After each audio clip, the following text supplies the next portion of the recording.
Hello বন্ধুরা, এটি সিংহ normal লাইফে সবাইকে স্বাগত জানিয়ে আজকের ভিডিওটা স্টার্ট করলাম।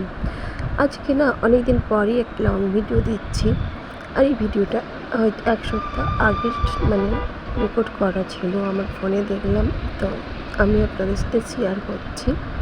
এক সপ্তাহ আগে আমার জীবনে একটা আমার নয়, আমার পরিবারের সবার জীবনেই একটা খুব ভয়াবহ ঘটে গিয়েছিলো। তো ওটা আমরা কখনো ছোটো থেকে শুনতাম কথাবার্তা, সবার ঘরে এটা হয়েছে, ওর ঘরে ওটা হয়েছে, কখনো সিরিয়াসলিভাবে ওইভাবে আমরা কখনোই ধরতাম না। কিন্তু আমাদের সাথে ঘটে যেতেই আমরা বুঝলাম যে না, হ্যাঁ, জিনিসটা হয়তো সত্যি ঘটে বা সত্যি হয়তো জিনিসগুলো আছে। তো আচানক আমরা রাতারাতি বাড়ি থেকে বেরিয়ে যেতে বাধ্য হলাম। বাড়ি থেকে বেরিয়ে কোথায় যাচ্ছি, কী করছি, সবটাই আপনাদের সাথে শেয়ার করব। বন্ধুরা, আপনারা আমার ভিডিওটি দেখতে থাকুন। আমিও হয়তো একটা পোস্ট করেছিলাম কিছুদিন আগেই যে আমি একটা প্রবলেমে পড়েছি, তো ঠিক মতন ভিডিও দিতে পারছি না বা কোনো কিছুই হচ্ছিল না আমার। তো কেন দিতে পারছিলাম না কি, সেইটাই বলছি, আপনাদের সাথে আজকে শেয়ার করতে বসলাম। তো বন্ধুরা, আমাদের জীবনে আমরা যেখানে থাকতাম নেপালের বাড়িতে একটা খুব ভয়াবহ জিনিস আমরা অনুভব করেছি, যার জন্য আমাদেরকে রাতারাতির মধ্যেই বাড়ি ছাড়তে হয়েছিল। ওখান থেকে আমাদেরকে সোজা ইন্ডিয়াতে আমাদেরকে ট্রান্সফার যেতে হয়েছিল আর কি। কী বলবো বলুন তো বন্ধুরা, এখনও সেই জায়গাটার পরিস্থিতি এখনও ঠিক হয়নি। অনেক দিক দিয়েই চেষ্টা করা চলছে, কোনো মতেই আমরা ঠিক করতে পারিনি। আমরাও পাচ্ছি না, যে বাড়িতে ভাড়া থাকতাম সেই বাড়ির মালিকরাও চেষ্টা করছে, ওনারাও পাচ্ছেন না। তো চতুর্দিকে আমরা চেষ্টা চালিয়ে যাচ্ছি যেন সব কিছুটা ঠিকঠাক হয়ে যায় আমাদের। তো আমরা আচানক রাতারাতির মধ্যেই আমাদেরকে আমার হাজব্যান্ডের ফ্রেন্ডস ছিলেন, বলুন, দাদা বলি আমরা ওনাকে। তো ওরা রাতারাতি টিকিট করে আমাদেরকে সোজা ইন্ডিয়া পাঠানোর ব্যবস্থাই করে দিয়েছিল। তো আমরা এই প্লেন ধরবো বলে যাচ্ছি, এখানটায় এইটা আমাদের প্লেন আর ওটা ছাড়বে, সেই জন্য উনি লাইনে দাঁড়িয়ে আছেন।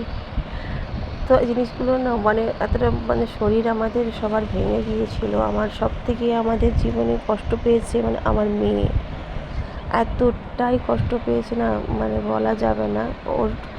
ওর কষ্ট দেখে আমরা থাকতে না পেরেই বেরিয়ে চলে এসেছি ওই বাড়িটা থেকেই। তো বন্ধুরা, কি বলবো, সবাই বলে না নেগেটিভিটি, ভয়, ভূত, বিশ্বাসই করতাম না আমরা এই জিনিসগুলোকে। আমাদের সাথেই যে ঘটে গেল সেই জিনিসটাই কোথা থেকে জানি না, কিভাবে আমরা কোথাও বুঝতেই পারছি না কিভাবে উনি এসে আমাদের রুমে ঢুকেছেন। আমার মেয়েটাকে পুরো একদম শেষ করে দিচ্ছিল। মেয়েটা কিছু খাওয়ারই খাচ্ছিল না, শুধু বমি আর 103-4 জ্বরই হতো। বুঝতেই পারছিলাম না যে কী পরিস্থিতিতে হচ্ছিল। ভাবছিলাম যে বাচ্চা মেয়ে তো সবারই একটু নজর লাগে, তো সেই জন্যই হয়তো হয়েছে জিনিসটা। তো আমরা একদিন কী করলাম, শনিবার ধরে, আমরা তো গ্রামের মানুষই, তো গ্রামের মানুষই জানেন তো, টটকা অনেক কিছুই করে। তো সেইভাবেই আমরা একটু শুকনো লঙ্কা আর কালো জিরে মেয়েটাকে মাথা থেকে পা পর্যন্ত ঘুরিয়ে একটু আগুন ধরিয়ে দিয়েছিলাম। ওই যে আগুনটা যে ধরিয়েছি, সর্ষেটা যে পুড়িয়েছি ওতেই আমাদেরকে সবাইকে শেষ করে দিয়েছিল। আমার বেশি অ্যাটাক হয়েছিল প্রথমেই, ওটা দিতেই মেয়েটার থেকে ছেড়ে আমার উপর অ্যাটাক করেছিল। আমার পরিস্থিতি এমন হয়ে গেছিলো যে আমি হাঁটা চলা করার মতনও আমার ক্ষমতা ছিল না, এতটাই শরীরটা আমার খারাপ হয়ে গিয়েছিল। বন্ধুরা, আপনারা ভিডিওগুলি দেখতে থাকুন, বুঝতে পারবেন, আমার মুখের ফেস দেখে বা আমাকে দেখেই বুঝতে পারবেন যে পরিস্থিতি কী ছিল। তো সেই সময়ে আবার এখানেও একটা আমাদের বাড়িতেও একটা দুর্ঘটনা ঘটে যান। আমার শাশুড়ি মা আচানক, ভালো মানুষটা কীভাবে জানি না পড়ে গিয়ে ওনার কোমরে চোট পান, উনি এখন বেড রেস্টের মতন আছেন। তো আমরা ওইটাই টেনশন করছিলাম যে কীভাবে যাব, কী করব, কী না করবো, ওটা শুনেই। তো আর এদিকে এই জিনিসটা ঘটে যাচ্ছে না, মানে আচানক আমরা যে কীভাবে কোন পরিস্থিতিতে আমরা এখানে এসে পৌঁছেছি সেটা একমাত্র মনে হয় আমরাই জানি, যে আমাদের পরিস্থিতিটা কি ঘটেছিল, কি হয়েছিল। এখনো পর্যন্ত আমরা ওই বাড়িটাতে ঢুকতে পারছি না। ওই বাড়িটাতে আমাদের অনেক জিনিসপত্র আছে, অনেক কিছু আছে, কিন্তু আমরা এখনো পর্যন্ত ওই বাড়িটাতে ঢুকতে পারছি না। জানি না কি হবে, কিভাবে আমরা ওখানে যাব, কি করব, কিভাবে মানে নিজেদেরকে সামলিয়ে নিজেরা ঠিকঠাক কাজে মন দেব। আর আমাদের শ্বশুর বাড়িতে আমাদের মা আছেন, তো সবাই ওই মায়ের পায়ে মাথা ঠুকলে সব কিছু ঠিক হয়ে যায়, মানে যিনিই থাকুক না কেন উনি সরে যান। তো সেই জন্য আচানক মানে তাড়াহুড়োতেই আমরা আমাদের বাড়িতে পৌঁছোই, যে ওই মায়ের কাছে আমরা মানে মাথা নত করার জন্য, মায়ের চরণে মাথা ঠোকার জন্য।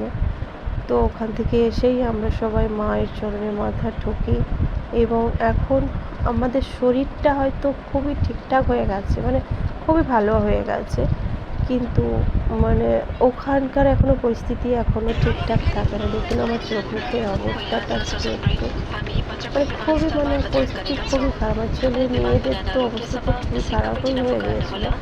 তারপরে আমার তো আরও শুধু আমার হাজব্যান্ড একটু মানে শক্তপোক্ত ছিলেন, উনি একটু ঠিকঠাক ছিলেন, সবাইকে সামনে নিয়ে যাওয়ার মতন।